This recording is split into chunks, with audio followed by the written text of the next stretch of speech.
What's up, guys and gals, and welcome back to the Nerd Castle. Today in the world of indie games, we're going to be checking out the 1.0 release of Ragnorium. This is a colony-building post-apocalyptic survival game where you take a bunch of idiot clones and you try to navigate them through an irradiated, destroyed hellscape without them doing really dumb stuff that ends up with their heads on spears. This game is developed by a man named Vitaly Kurpu, who is responsible for another game you might be aware of called Pixel Piracy. And so anyways, today we're going to be diving on in and taking a look at the 1.0 version and seeing if it is worth your notice. Colony survival sims are eminently important and also very sought after on Steam. And so obviously a lot of people are excited about this game. I've played for about 6 hours over the last couple days. And I've probably put in, probably 13 or 15 hours just over the course of like the early access, doing checkups and fiddling around with it.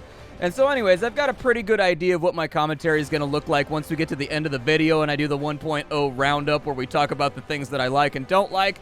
But for now, we're going to spend about 25 to 35 minutes with the game, and we're going to see where it takes us, and that's hopefully going to allow you to make up your mind as to whether or not the game is a good purchase for you. If after watching this video you did indeed want to do that, I got a link for you down below in the description. And then, of course, you'll find links to my Discord and my Twitch stream down there as well. Let's go ahead and start a new mission because we've got some ground to cover. This is more than likely, normally I like to do things kind of like unedited, but this episode's going to require some serious editing. I'll probably end up playing for about an hour and a half, 2 hours or so, and then ultimately cutting it down into like 30 minutes. We'll see how it kind of plays out. We're going to put it on Hardcore Odyssey because this is the recommended difficulty right here, effectively, if you're trying to get the true gameplay experience. It's got the DES enabled. The DES is effectively just their name for the storyteller from RimWorld. Basically, good things and bad things are going to happen, and you have the ability to use your influence points to kind of like stop those things from happening or like modify them when they do happen. However, if you find that you don't like the events and you feel like they mess up sort of the rhythm and flow of your playthrough, you can check out Zen-like Odyssey. It's effectively just the exact same survival mode with the DES disabled. And then, of course, the game does come with a tutorial just in case you're not sure on how to play the game. But hopefully by that point, you will have seen my video and I can kind of walk you through it a little bit. The first thing we have to do is that we've got to pick a planet to colonize. Now, more planets are going to unlock as you're playing the game. This game, it gives the impression, so I actually thought that it had like a roguelite bent to it the first time that I played. But actually, no. You have one run, and basically by doing tasks and accomplishing objectives, both professional and personal, your colonists will basically give you a resource called influence, which can be used in a number of ways to modify the gameplay experience, reinforce yourself, get more resources, stuff like that. And at certain influence caps, you'll unlock new planets. Actually, I don't even think it's influence caps that do that. If I remember correctly now, I think it's the longer you survive. So I think you unlock the first planet after surviving 1 day, and then the other ones unlock chronologically. Never mind, I take that back. I don't know why I thought it was linked to influence, but I don't think that it is. I think it's actually linked to chronological scale, but we'll find out here today. We have the Quant Thruster. You get different spaceships, and so as you earn influence, what's going to end up happening is you're going to be able to afford better boosters that can launch more stuff down to the planet. The counterbalance to that is that you're going to have a lot more people, therefore you're going to need a lot more stuff in order to buy yourself kind of a rope out of the pit. And so anyways, that's where we're at. Now, you actually click on these right here. This spaceship has free slots, and we've got to decide what goes in these slots. Now, at the beginning of the game, it's kind of limited. We can only bring 3 colonists and a cargo pod. However, later on in the game, it's going to be a lot less limited. So you'll get larger ships that have like 8 slots, and then you will have like 20 influence to spend. That way you can get like a ton of colonists, a ton of loot, a ton of goodies. You can get rocket launchers and guns and all that kind of stuff to help you out. And so anyways, this is just for the first launch that we're going to be a little bit confined by what we have available in terms of influence. Let's go ahead and launch. All right, so here we are. This is our spacecraft right here. And momentarily, after this guy gets done kind of like explaining the mission parameters, basically the mission parameters are thus. It is the end of the world as we know it. We're sending out ships full of idiot clones in order to colonize planets and bounce back. That's pretty much the point. So don't get too upset if your clones die. That's what clones are for. That's literally why we sent clones and not normal human beings. We've got to find a landing pad right here.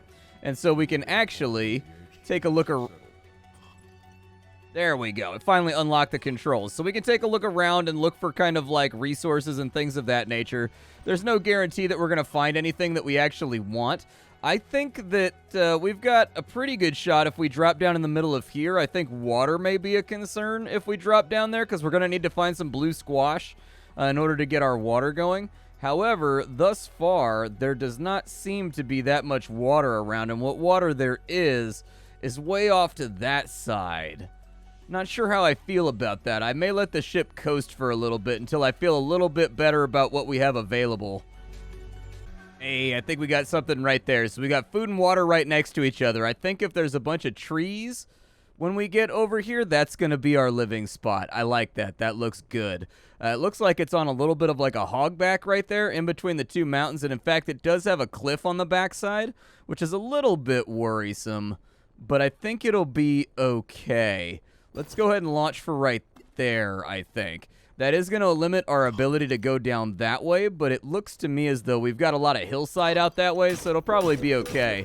Let's launch these pods. Obviously, from what you can see, the game has a UI that is very kind of clicky and clunky and analog, and you get to fire the pods out of your ship and everything. I actually really, really like the intro to this game and think it looks super, super cool. All right. Oh, we landed right next to dandelions, too. Damn, we got, like, everything a growing boy needs out here. All right, so there we go. I got to get the dithering turned off. I don't like it very much. The dithering bothers me. So we've got a bunch of naked colonists kind of just hanging out on the ground. We've got cacao. It looks like we've got landslide. That's a hell of a name. And then we've got Blade, the vampire hunter himself. Okay. It said that we had food over here somewhere, but I don't really see the food spot. Oh, there it is right there. It's got the giant food icon above it. Okay. Well, the first thing you need to do is right-click your guys and wake them up. I'm going to try and denote the different keybinds that I'm using as I'm playing through the game, just because this game can have a UI that is a little bit obtuse. So at the beginning of the game, all your colonists, I'm not sure what dictates this. When I was practicing last night and playing for 2 or 3 hours, my colonists all started out with clothing. This time around, they all started out bucket naked. So really, the first thing that you want to do is start telling people to interact with stuff. There's a couple different ways to do this. You can put up a general purpose flag by right-clicking on anything, and then all the actions you can do to that thing are inside that menu right there. The other option is that you can click on somebody and then right-click on the thing that you want them to interact with, and they will just go and do it. And so it's really up to you whether or not you wanted to do it that way or the other way. You basically got 2 alternate paths through the UI to get that done. For now, the thing that we need to accomplish is that we need to start a research. All research is conducted from the quantum computer over here. If the quantum computer is destroyed, you lose the game. If all of your colonists are knocked down, you lose the game. We'll go ahead and start a new research. We've got the Genesis operation right here. This is effectively just going to give us the crafting table. It sounds a lot more important than it actually is. And then the active objective is kind of like independent of research in this game. So your active objective is basically an aspiration that your colonists want to undertake in order to prove that they're viable. And in doing so, you will get level ups, you will get XP, they will get stronger. Each one of your characters has traits, they have gear slots, they have an XP meter, they get stronger as they level up, they get better. And so anyways, we'll start with Wood Hoarder, I think, because that's an easy accomplish for right now. And we've just got to gather 8 wood. So I'll go ahead and put a chop wood trigger right there. The AI in this game seems to work reasonably okay. They are idiot clones that are like super, super inbred and poorly created. And so like from time to time, they're going to do dumb stuff. But given the relative theme of the game, I don't have that much of a problem just kind of like brushing it off and accepting that like, yeah, these guys are probably not the best. Other aspects of the UI you need to be aware of. Your inventory is in the top left, and it's sorted out by various items. So you've got like crafting materials, weapons, armor, drugs, or medical supplies. You've got food, water. I think this one's like trinkets or something like that. I don't remember. And then I don't actually know what that one is right there. In all honesty, I don't think I've gotten that far in that I've seen what it is. We've gathered about half the wood that's required for our aspiration. We're going to go ahead and we're breaking open this crate right here. It takes a really, really long time because our colonists are new and they're not very good at their jobs. But they will start to cart stuff around and store it in just a minute. And just in case that they don't, we haven't unlocked construction yet. So we got to wait for the Genesis operation to be finished. Next up, I think we should probably get our first batch of objectives, maybe? Yeah, so we're going to research objectives, and what that's going to do is it's going to add a bunch more things for us to work on inside of our objectives menu. That's pretty much it. It'll give us a lot more things so that we can keep a steady flow of influence slowly brewing. And you'll see what I mean. Once the Wood Hoarder quest is done, I think we'll get 1 influence for concluding it. So we've got some rocks, we've got some wood, we've got some leaves, we got some stuff like that. Oh, he already finished off the crate. Good. All right. Well, what I would like for you guys... Oh, we finished Wood Hoarder. That's what happened. Okay. I would like somebody to gather water from the cactus over here. There's also a trigger where if you gather from a cactus, sometimes everything in this game has a hat-related trigger, so I'm getting the feeling the developer is probably a big fan of Team Fortress 2. But basically, every activity you do in this game has a chance to give the person that did it a specialized hat that only shows up once per playthrough. So if you chop a lot of trees, he'll have a log that he wears on his head. If you punch a lot of cactuses, he'll have a cactus that he wears on top of his head, and he'll get a nickname, Cactus Jack. You know, just stuff like that, basically. But collecting all the hats has been an interesting diversion in the time that I've spent with the game. So we've got a brand new research that's up and ready to run. I think we should probably go with zones over here. That way we can start storing things. It's basically just going to give us access to storage zones. And then we're going to complete Wood Hoarder right there. That gave us an anti-stagger skill capsule and 100 XP. You can see that added right here on the tooltip for the character. He's got a little meter for his XP. The skill slots go inside of here. You just literally click on it, and you can put it on in there. We got a level 2 anti-stagger. Basically, when you go into combat, there's a chance every time you get hit in rapid succession that you'll get staggered, and it'll stun you for like a large amount of time, which will allow the enemy to accumulate even more damage. Anti-stagger makes that less likely. It's not my favorite skill capsule that we could have gotten. I kind of wanted some plus HP ones, but that's life. We can do primitive crafting over here. I think that's not a bad idea. Or we can do first cut. Yeah, let's do first cut because we're still chopping trees anyways. For whatever reason, there's like 2 lumberjack-related objectives at the beginning of the game, and they seem to mostly be the same thing, but like, I don't know. Alright, so we did our second lumberjacking objective right there, and as you can see, we've got 2 influence now. We need 8 in order to send a support capsule to help these guys out, basically fire off another spacecraft. And so really that's kind of our first objective is to get up to... Our first objective is going to be to get up to 8 influence so that we can get 3 more colonists and a bunch more supplies dropped onto the planet. And that'll make life a lot easier. Alright, so now what we need to do is we need to select our construction area. You can only build buildings inside the construction area, and so this is kind of like an important part of the early game. I think I'm going to grab those 3 areas, and then later on we'll worry about other stuff. But the reason why we need construction areas is because we've got access to a crafting table now. And so we can put down a crafting table probably right around here. And if we build that up, if we get that built up, we're going to be able to build our guys some pretty important stuff, such as like pants and shoes and things that make it a little bit easier to exist out here. Because at the moment, what you'll notice is if we go into the character list of these guys right here, you will find that we're barefoot, and that causes us to use way more energy when we're just doing various activities kind of around the farm.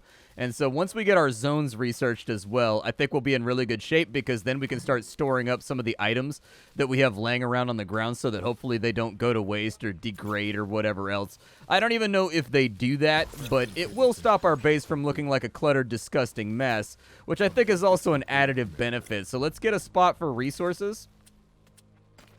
We'll basically make 4 resource storage slots right there, and then we've got a maintenance zone. So we don't really need a maintenance zone right now. An emergency zone is a pretty smart idea, though. An emergency zone is where they're going to bring anybody that's wounded to. And so we'll just put that right over there by storage. You just put them on top of that big pile of scrap and rubble. It'll be fine. We've got a life level 3 skill capsule. Very nice. So we should probably put that on our commander. So this guy is the captain of the mission. We'll go ahead and we will give him both of these life capsules, in fact, just to make him a little bit stronger. So his max life should be up right now. I think it takes a second to add it on in, but he's got 34 HP at the moment, which is nice. That right there was a transition. The world has phases, so it doesn't have dynamic day and night. Instead, it's like every 4 or 5 hours, it'll be like transitioning phases. and then it'll take you from like morning to noon, from noon to evening, and from evening to night, back and forth. They've got a lot of storage tasks they need to get done right now, and we've got some more researches and things. So I'm going to go ahead and we're going to grab, let's call it, we might need a campfire. I don't know if we're going to actually need a campfire, but we may need a campfire. And then over here, we've also got produce something. I think we can probably do that. Producing something is something that I think that I'm probably good at. It says that this is not accessible. It should be accessible. Let's see what happens when I queue something up. I may need to rebuild this. We're going to build 3 weapons, 3 wristbands, and then also 3 skirts, just to help out with kind of like our clothing situation. There are there's different versions of the crafting menu you can use. I get the feeling that the developer wasn't sure which one people liked best, so you can toggle them right here, depending on what kind of menu you want to use. But that's entirely up to you. And in fact, it is accessible. For whatever reason, it was just saying, I don't know if it was saying that I didn't have any crafting recipes ready to go, or if it was inaccessible. I'm not super sure. There's weird mushrooms over here. I don't know if we need to cook these. I haven't actually been brave enough to eat the weird mushrooms yet. So, like, I figure we'll try the mushrooms out now and just kind of see what happens. A number of our grass skirts are ready for consumption, so we can start putting those on people right now, I think. Let me see. Can anybody wear... Oh, I think they haven't taken them to storage yet. That's what's gone wrong. So they can't see them until they're inside of storage. But we did complete the objective to complete something, which is good. So let's get our influence points for that. And there we go. We got another anti-stagger skill capsule. Don't really want the anti-stagger. Would rather have HP or plus damage, but, like, it's fine. Other things that we can do is that algorithm research that contributes towards commander experience. Maybe we won't mess around with that. However, we do have the real campfire now that allows us to cook food, and so I'll probably get after that once I decide, do I have enough of these left to really apply myself? We've got one to get. Let's get stick warriors real fast. That'll hold us over until the campfire research is done. The campfire research, basically what you can see right here is there's a meter that fills up. Every time it fills up, the research gets some points added to it. The points that are added are called your hash speed. So we have a hash speed of 8 right now. There are ways to upgrade the hash speed as you get further on into the game and the researches get more and more beefy. But for right now, we're stuck where we are. With the sticks, let's go ahead and equip those. So you get a wooden stick. And you get a wooden stick. Did he finish all the wooden sticks? He did finish all the wooden sticks. So we're gonna have to put one more stick on this thing if we wanted to complete that aspiration, but it's fine. We've got lots of clothing and stuff that we've got to put on anyways. Every single item in this game, it'll tell you exactly what it does, except for when the menu clips downwards and goes off of the screen. A little bit of menu gore right there. I would prefer that all of the windows in this game actually be slidable. Like, I wish you could move them around and actually adjust it. Like, the UI for how it looks, like, the appearance of the UI really makes you think that you're going to be able to drag and drop windows, like, wherever you want them to go. But you actually can't do that. But that would be a functionality that I would love to see added to the game. Like, given the modularity of the UI and the way that it appears, that was my first inclination, was like, oh, I can drag and drop things around. But actually, no, you can't. Hey, Stick Warriors is done. We produced enough weapons to make everybody happy. The good news is that stick is just going to stay in storage until we get more colonists, which should be actually pretty soon. We've only got 3 more objectives to accomplish before we get that. We do need to do the survival campfire because that's coming up pretty soon. That's going to allow us to cook off some of these mushrooms, and like if we start hunting animals, it's going to help out with that as well.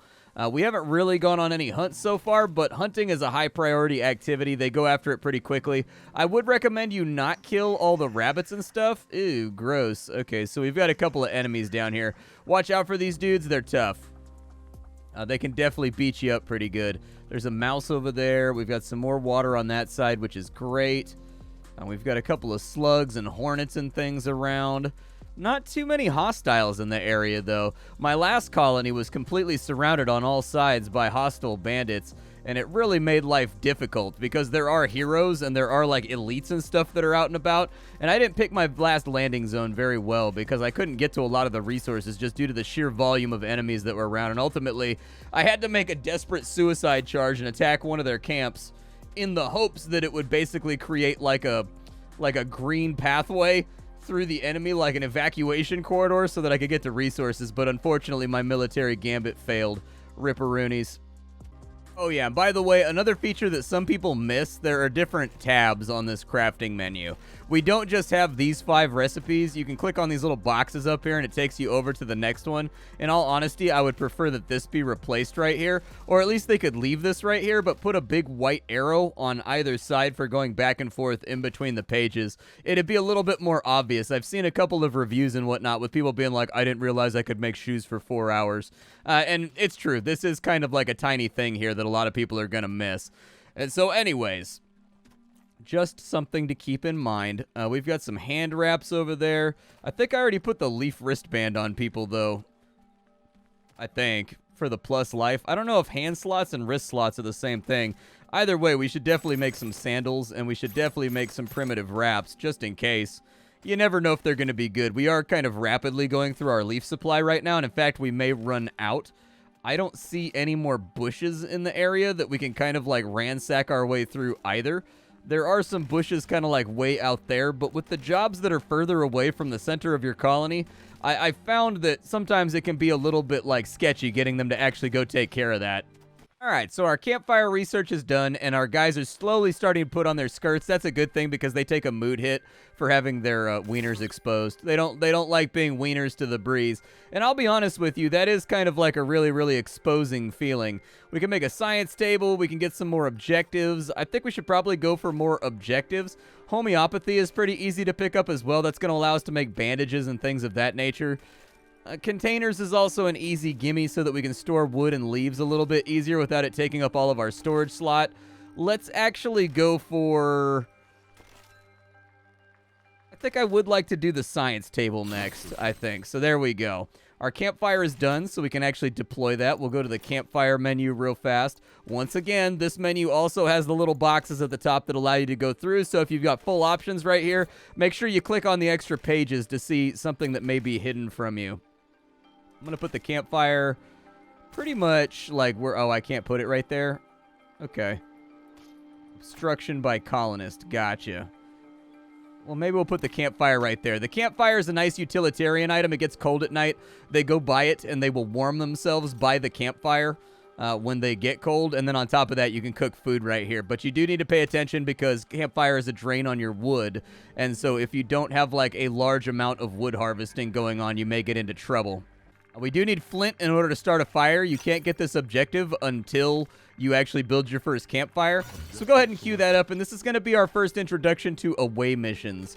So what away missions are is they are missions that are away from your base. They're usually to go pick up supplies, fight a guy, get something rare, unlock Excalibur, that kind of stuff. They can be of varying difficulties. For right now, all we really need to do is go over to the flint rock right here and grab these 2 flint stones, and we can really just assign anybody that we want to it. The good news is away missions, when you complete them, award a huge amount of XP to the characters that take part in that away mission.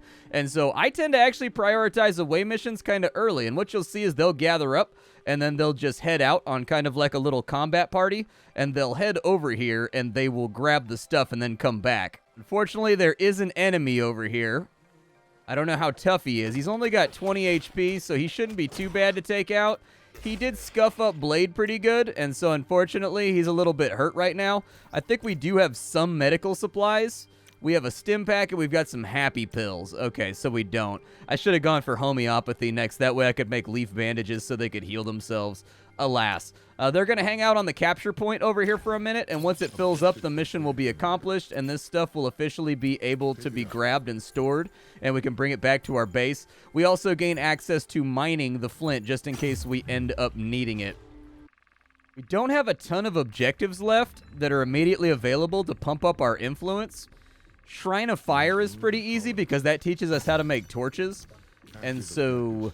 How far away is Shrine of Fire? Shrine of Fire, there's going to be some combat involved. We're going to have to fight all these worms and everything else. So I'd like to wait until we have homeopathy unlocked.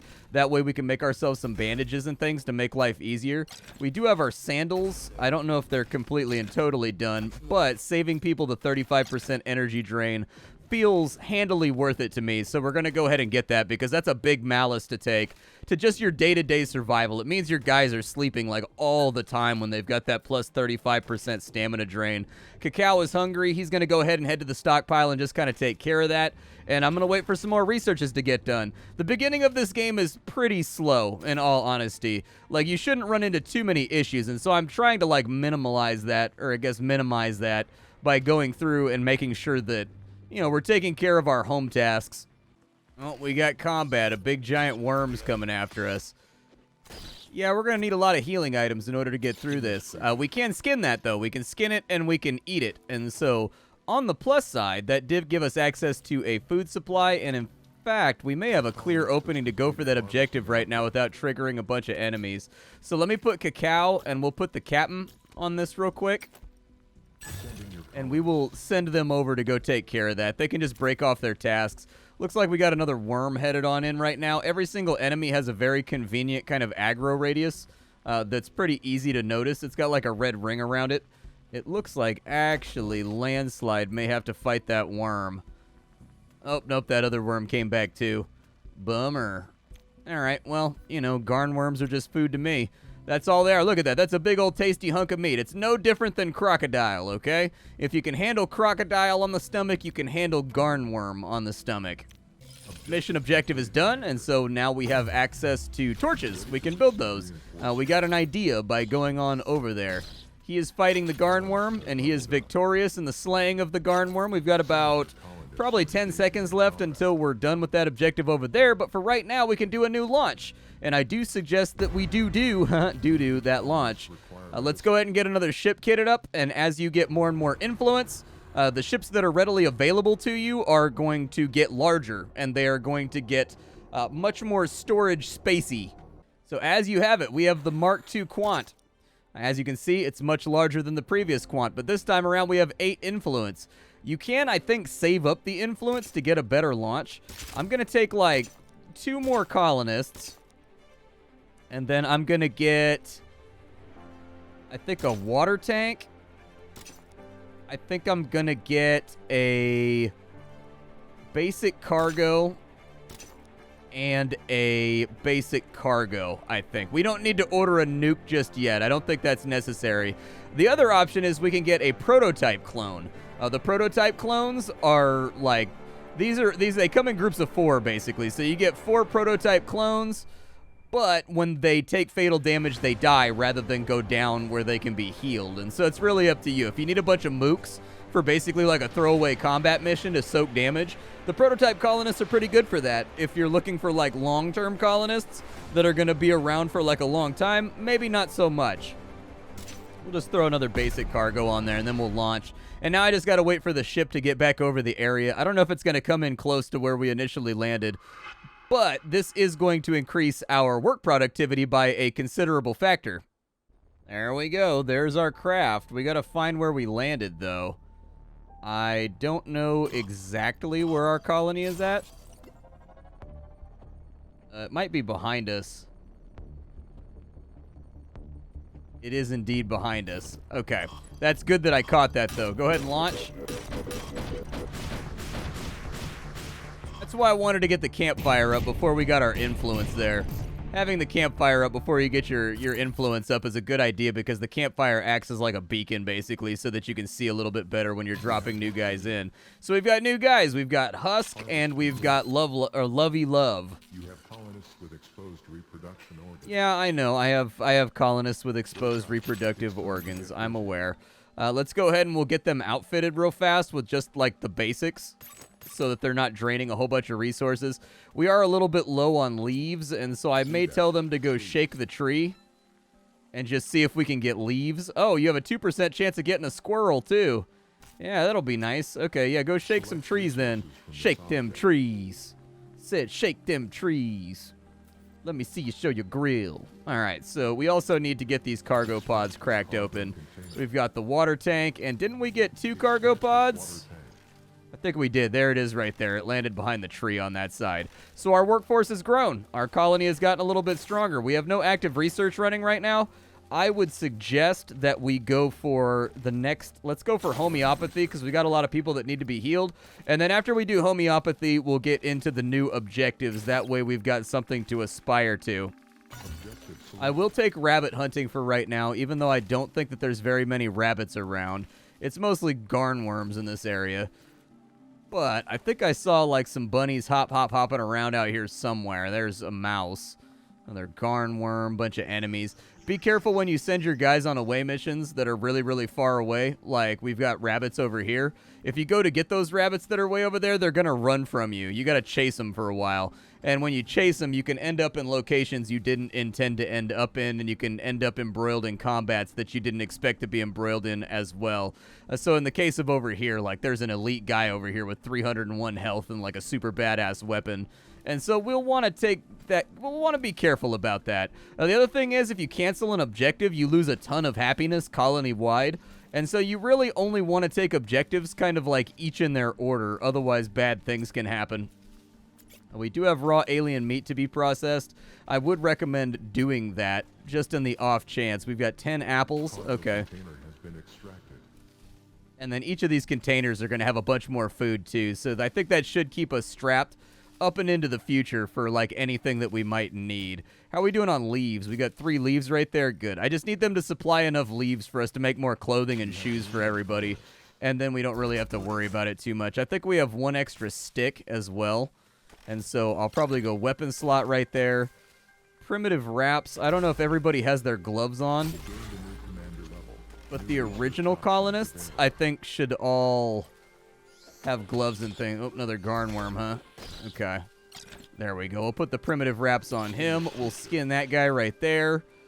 Use him as a food source. This thing should be permanently processing meat from now on. So we should be okay on that front. I definitely need homeopathy to get done, though. We're getting in a lot of fights as these animals kind of trickle into our camp and cause problems. So everyone is armed, everyone is clothed, and everybody is in good shape. Ragnorium's kind of an interesting colony builder. So you may have noticed at this point that the reviews for Ragnorium are mixed at the moment. At least the recent ones are. It's sitting at about 75% positive. From me looking at it right now, but the latest ones tend to be mixed. And I think there's a couple fundamental things that have people's jimmies in a rustle, I guess. I probably shouldn't say it like that, because that makes it sound like it's a problem with the player rather than with the game. But there's a couple of things that I think people are bumping their elbows on. Like, first and foremost, Ragnorium isn't RimWorld, and I think that lately in colony survival games, there's been a pretty heavy dollop of most games being expected to be RimWorld, and there's a reason behind that. Like, RimWorld is, I think, about as close to a flawless game as you can possibly get. The opposite end of that effect, though, is that people haven't really been taking risks outside of developing games that are RimWorld, but with X added as far as design goes. And so in the case of Ragnorium, I'm kind of letting it slide on that front, since it's obviously setting out to be its own game. The UI can be kind of clunky, and I think certain aspects of the design of that UI seem to accidentally or intentionally obfuscate functionality. But when you consider that the game is meant to be an immersive colony sim, i.e. you're controlling this colony through a camera that's embedded in an orbiting ship with technology a la Alien, the clunkiness begins to make sense as a thematic choice to accentuate the fact that you are remotely controlling a number of inbred drones on a hostile world through, like, interference and other phenomena in orbit, basically. Still, there are places where I think the UI could use some cleaning up, especially when it comes to the menus where multiple pages are available for your perusal. It can be very easy to miss. Like, I instantly disabled all the visual filters on the game graphically when I started playing. The D-Res pixelated look doesn't go with me. In general, I hate camera filters. Anything that adds, like, a CRT type thing to the overlay is just like, meh, for me, so I usually disable it. I do think that the game needs time dilation by default, like just starting the game out. There's a lot of downtime in Ragnorium where you're waiting for, like, researches and crafting and, like, just things to happen, and you end up sitting around just waiting on stuff a lot in the early game. As I understand it, time dilation and speeding up the game unlocks later after your CPU levels up, but in my opinion, that should kind of exist from the beginning of the game. Graphically, you can fiddle with a lot of different things in the menu. The game is very graphically customizable, and I think the presentation sets the game apart, honestly. That's what I come down to, is that The sound effects are chunky, and they remind me of the crew of the Nostromo kind of interacting with Mother. I really, really like that aesthetic choice. The soundtrack is really, really epic. And so on the audio end, I don't think I have any real major complaints.